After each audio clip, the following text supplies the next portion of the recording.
छात्रों नमस्कार। आपके प्रैक्टिकल एग्ज़ाम अभी चल रहे हैं, जिसमें आपकी फाइलें जमा हो रही है, आपके सिग्नेचर हो रहे हैं। यही आपके प्रैक्टिकल एग्जामिनेशन हैं। अब आपके थ्योरी एग्ज़ाम सितंबर के अंतिम सप्ताह अथवा अक्टूबर के प्रथम सप्ताह में होना प्रस्तावित है। टेंटेटिव टाइम टेबल बन चुके हैं। आपको करना क्या है स्टूडेंट्स, इसमें से केवल एक एक यूनिट पहले सिलेबस लेना, सिलेबस लेके उसके उस यूनिट एक यूनिट करनी, बस केवल उस यूनिट का एक एक पॉइंट पूरा आपके पास होना चाहिए, ताकि वो एक यूनिट पूरी हो जाए तो उसके 2 क्वेश्चन आप कर सकें। और तीसरा क्वेश्चन जो है आप किसी और यूनिट से आप तैयार कर लेंगे। यानी पहले हम टारगेट ये रख रहे हैं कि हमारा एक एक दो क्वेश्चन एक एक यूनिट तैयार हो जाए, अर्थात दो क्वेश्चन हमारे तैयार हो जाए। क्योंकि हमारा मानना है कि इस एग्जामिनेशन का प्रोसेस भी वही होगा जो फाइनल ईयर के बच्चों के एग्ज़ाम में हुआ है, अर्थात अटेम्प्ट एनी 3, कोई से भी 3 क्वेश्चन आपको कर देने हैं। इसमें अथवा की कोई बाध्यता नहीं है, यानी अथवा वाले भी 2 क्वेश्चन ले सकते हैं आप। इसमें कोई यूनिट की बाध्यता नहीं है, आप एक यूनिट के 2 क्वेश्चन ले सकते हैं। कोई एक यूनिट में 2 ही क्वेश्चन आते हैं, दोनों क्वेश्चन ले सकते हैं, और तीसरा क्वेश्चन किसी और यूनिट से ले लेना। इस प्रकार से स्टूडेंट्स आप समझ गए होंगे हमारी बात कि एग्जामिनेशन की बिसात बिछा दी गई है, और आपको बिल्कुल पैटी कस लेनी चाहिए, बेल्ट बांध लेना चाहिए, तैयार हो जाना चाहिए कि अब एग्ज़ामिनेशन आ चुके हैं। आपके पास आज से अगर मैं गिनूँ तो मैं मानता हूँ कि पूरा 1.5 महीना है।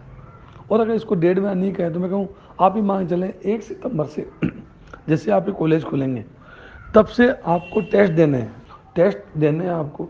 तो इसलिए आप अभी इन 15 दिन में ही तैयारी करना शुरू कर दें। बिलीव करें कि आप अगर एक एक यूनिट तैयार कर लेंगे, 2 क्वेश्चन आपके हो जाते हैं, और आप हमारे टेस्टों की प्रक्रिया से गुजर जाते हैं, तो मैं आपसे वादा करता हूं कि आपके अच्छे परसेंटेज, आपको बेहतरीन रिजल्ट लाने से कोई नहीं रोक सकता। क्योंकि मैं आपको समझाना चाहूँगा बेटा कि अब सेकेंड ईयर के जो बच्चे हैं वो थर्ड ईयर प्रमोट हो चुके हैं, तो कॉलेज में आपका थर्ड ईयर की क्लासें लगेंगी। ऐसा नहीं है आपकी फर्स्ट वो सेकेंड ईयर क्लास लगे, आपकी थर्ड ईयर क्लासें लगेंगी, और टेस्ट जो होंगे आपके सेकेंड ईयर के होंगे। और हम मानते हैं अंतिम सप्ताह आ जाएगा तब आप अपनी और तैयारियाँ और अच्छी बेहतरीन तैयारियाँ करके आप रिजल्ट अच्छे से अच्छा देने का प्रयास करें। बेटा पॉजिटिव रहें, पॉजिटिव सोचें, पॉजिटिव एनर्जेटिक बने रहेंगे तो ही आप रिजल्ट दे पाएंगे। मैं उम्मीद करता हूँ कि आप मेरी भावनाओं को समझ गए होंगे, और 15 अगस्त पर अगर आप मुझे, मेरे देश को, अपने माता पिता को और अपने आप को और अपने जीवन को अगर कुछ देना चाहते हैं तो हमें बेहतरीन रिजल्ट दीजिए, क्योंकि ये बेहतरीन रिजल्ट ही आपके जीवन के लिए सोपान है, सीढ़ियाँ हैं।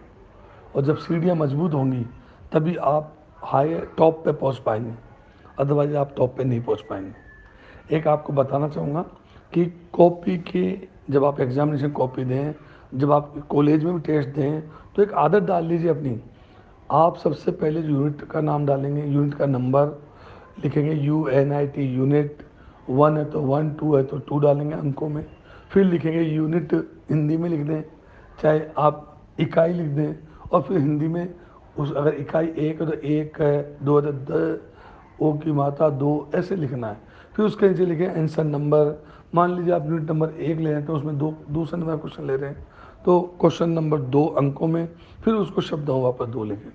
मैं बार बार इसलिए ऐसा कह रहा हूँ, इसके 2 बड़े कारण हैं बेटा।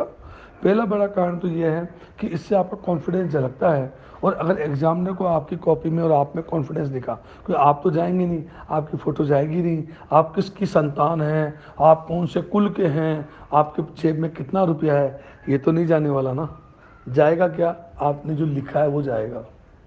तो उसमें अगर एग्जामिनर को कॉन्फिडेंस झलका तो निश्चित रूप से एग्जामिनर आपको बेहतरीन नंबर देने का प्रयास करेगा।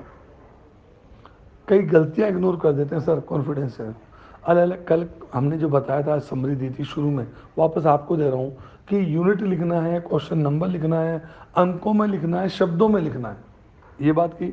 दूसरी बात हमने कही अलग अलग पेन यूज़ करने हैं, अलग अलग कलर के पेन यूज़ करने हैं, जैसे ब्लैक पेन हो गया, ग्रीन पेन हो गया, आपका ब्लू पेन तो आप यूज़ करते ही हैं। आपको चित्रों में पेंसिल का इस्तेमाल करना है, ये हमने आपको बताया था पहले। रेड पेन कभी भी यूज़ नहीं करना है, क्योंकि कॉपी चेक करने वाला रेड पेन यूज़ करता है। इसके अलावा दूसरा एक कारण और है ऐसा बताने का, कॉपी में टेम्परिंग की संभावना कम हो जाती है। टेम्परिंग का मतलब होता है, जैसे आपने क्रिकेट में सुना होगा, बॉलर ने बॉल पे टेम्परिंग कर दी। टेम्परिंग मतलब छेड़छाड़ करना, कि कॉपी के साथ छेड़छाड़ होने की संभावना जीरो हो जाती है बेटा, अगर आप अंकों में और शब्दों में दोनों लिखते हैं तो। मैं उम्मीद करता हूँ मेरी बात आप तक पहुँची होगी। मैं उम्मीद करता हूँ कि आपने तैयारियाँ शुरू कर दी होंगी, करना शुरू कर देंगे कल से ही, और देश को, माता पिता को, अपने आप को, अपने महाविद्यालय को और आप अपने बड़े भाई को एक बेहतरीन रिजल्ट देकर एक सौगात देंगे कि सर 15 अगस्त को हमने यही प्रण किया था और वो प्रण हमने पूरा कर दिया। जय हिंद, जय भारत, वंदे मातरम।